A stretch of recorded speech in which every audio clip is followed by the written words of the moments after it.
अगर बादशाह सेक्युलर ना होता तो हिंदुओं को कैसे अपने वजीर बनाता।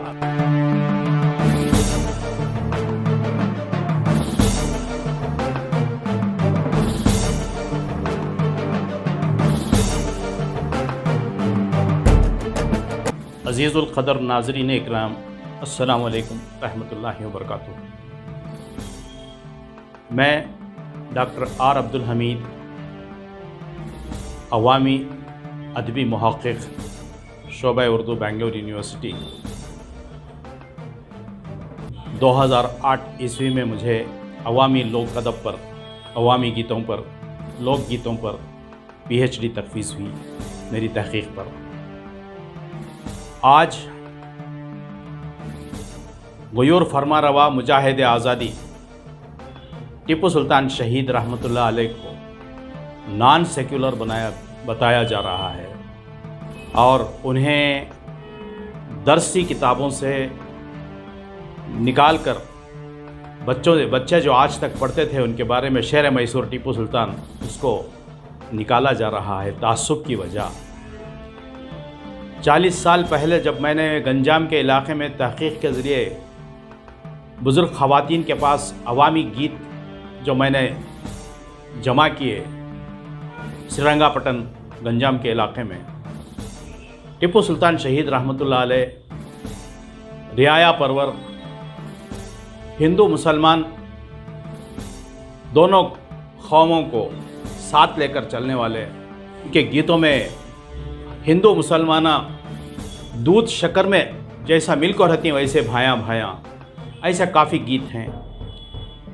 मैं मेरी PhD की तलख़ीस की एक किताब मंज़र आम पर आ चुकी है, कर्नाटक में अवामी अदब लोकगीतों की रिवायत।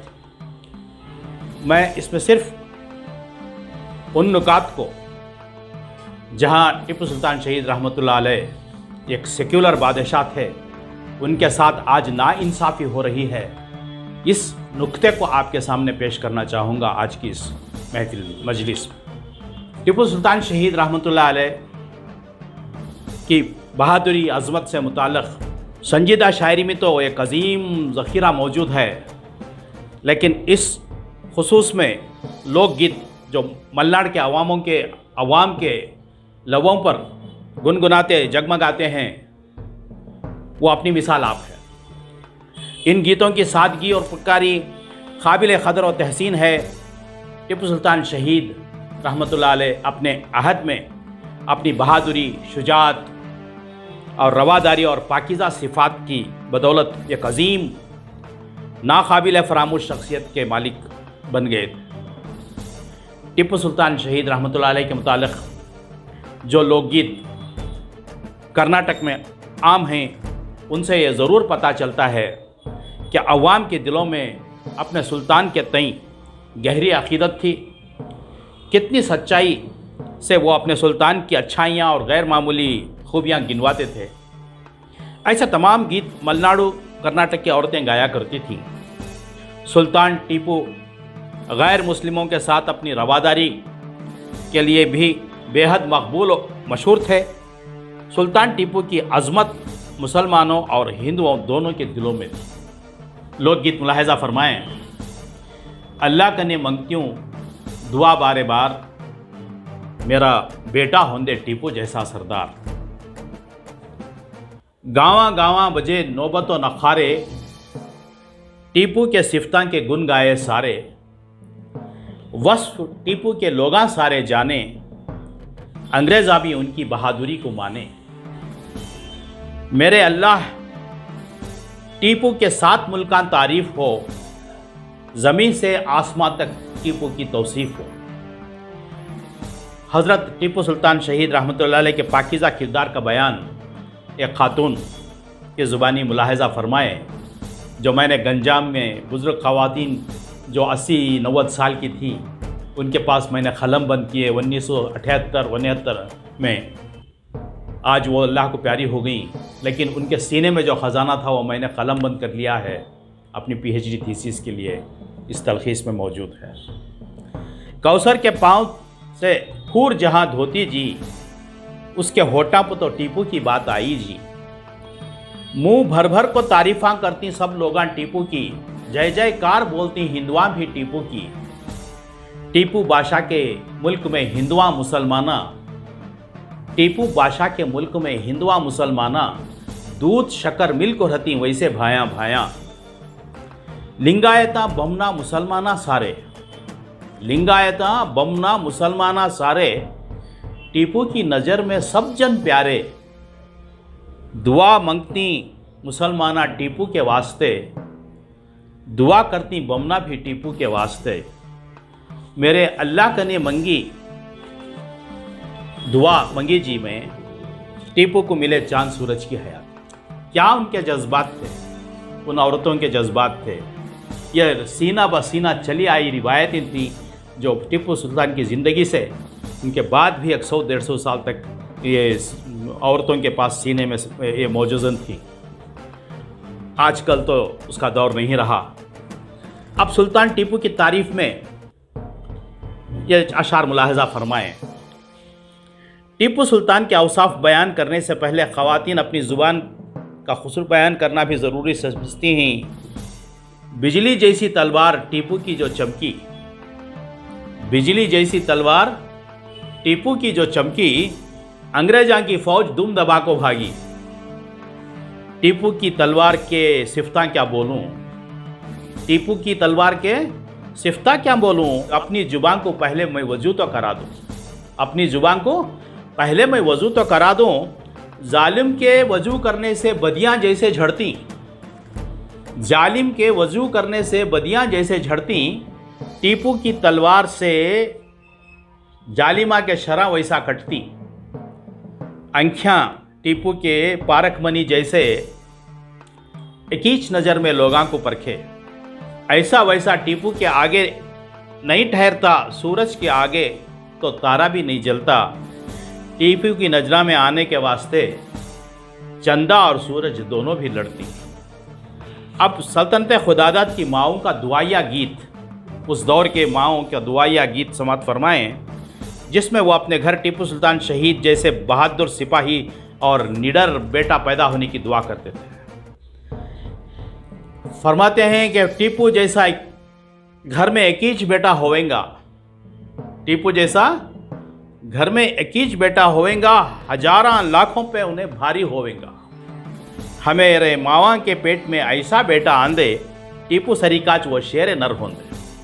कितने मासूम जज्बात थे उनके। यह सारे गीत सुल्तान की अजमत, बुलंद किरदारी और रवादारी के तर्जुमान हैं, जो मुख्तलिफ ख़वातीन के ज़बानी गांव गांव शहर शहर फैलते रहे। ये गीत अपने दामन में अहद टीपू की तारीख़ी शहादतें भी रखते हैं। कर्नाटक के ये तमाम बोलचाल की ज़ुबान लिए हुए हैं और इनमें इस अहद की किसी किस्म की बनावट या तसन्नो या सच नहीं है। ये 100% सच्चाई और हकीकत पर मबनी है। ये गीत किसी शायर की तरंग नहीं है, कोई बनावट नहीं है। ये सीना ब सीना चली आई रिवायतें हैं। नाजरीन, ये बात मुसल्लिम है कि सुल्तान शहीद रहमतुल्लाह अलैह ने मसाजिद को जहाँ जागीरें दी तो मंदिरों को भी जागीरें दी। उनके फरामीन आज तक मौजूद हैं, आज तक उनके फरामीन मौजूद हैं। इसके बावजूद भी तासुब की निगाह से उन्हें नॉन सेक्युलर बताया जा रहा है, जो उनकी रियाया परवरी, फैयाजी और रवादारी की याद ताज़ा करवाती हैं। सुल्तान शहीद रहमतुल्लाह अलैह ने बहुत से हिंदुओं को आला ओहदों पर फाइज किया था। यह तो ख्याल नहीं, तारीख में सब कुछ मौजूद है। इसके बावजूद भी उनसे तासुब का रवैया तासुब बरता जा रहा है।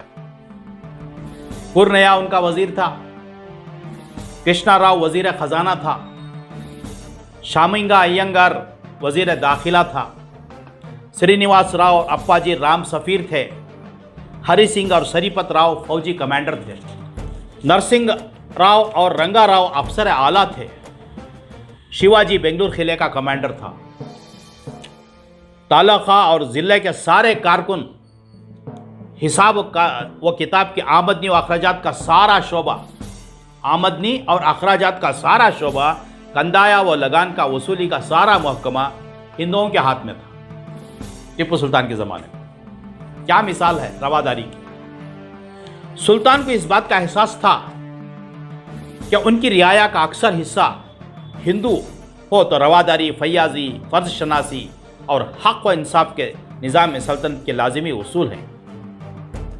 हाँ, ये सही है कि सुल्तान के ने मालाबार के मापिल्ला और बंगलुरु के ईसाइयों और कूर्ग के हिंदुओं के साथ सख्ती का सलूक किया। ये मज़हब की वजह से नहीं। याद रखें, मापिल्ला हिंदुओं को, मंगलूर के ईसाइयों को जो सख्ती का सलूक सुल्तान शहीद रहमतुल्लाह अलैह ने किया, उसको बहुत बड़े अंदाज से लोग उनको हिंदुओं का मुखालिफ कहते हैं। यह बिल्कुल गलत है। उन्होंने किस लिए किया समझें, यह मज़हब की वजह से नहीं था बल्कि सियासत की वजह से था। ये तीनों मुल्क की से गद्दारी कर रहे थे।